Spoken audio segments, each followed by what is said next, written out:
Hey guys, Nate Carter here with today's Cornerstone Connection Daily Devotional. Well, this morning I read a truly despicable passage of Scripture. If you're interested, it's Genesis 19, and it's the account of Sodom and Gomorrah.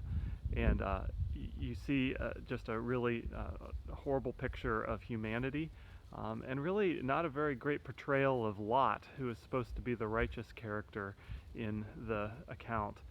And so what happens is God looks down and sees the way that Sodom and Gomorrah, the people there, are behaving, and it's just despicable to his eyes. And so he decides that he's going to destroy them. Abraham just appeals to God's mercy and asks, if I can find even 10 righteous people, would you spare them? And God agrees that he will.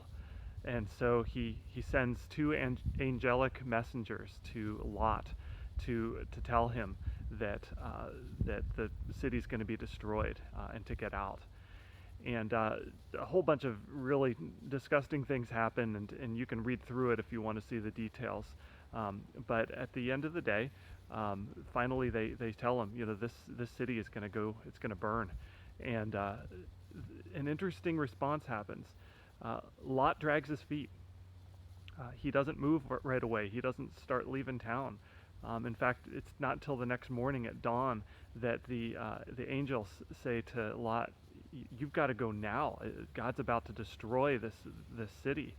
And you get this feeling that Lot is kind of counting the cost, and he's comparing, his commitment to following the Lord with perhaps his comfort or his friendships or his roots there in the city of Sodom. And you see him kind of hemming and hawing, and it's the angels that basically have to push him out the door and say, "You got to go." And it just reminds me of times when perhaps you and I try to live with one foot in culture and one foot in our commitment to following Christ. And the Bible is filled with examples where we can't live a compromised life. And so my challenge to myself today, and my challenge to you as well, is to remind you that we are to live 100% wholeheartedly following God and His ways, and we don't compromise that with the ways of our culture. Just as a final footnote, if you didn't get a chance to listen to this past Sunday's message, the April 26th message, it goes much deeper into this very theme of not compromising.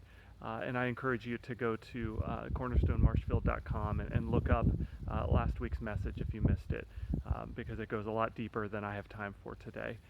So let's challenge each other. Let's challenge ourselves to live wholeheartedly for the ways of our God. It's the best way to live. It's the only way to live. Have a great day, and we'll see you next time on the Cornerstone Connection.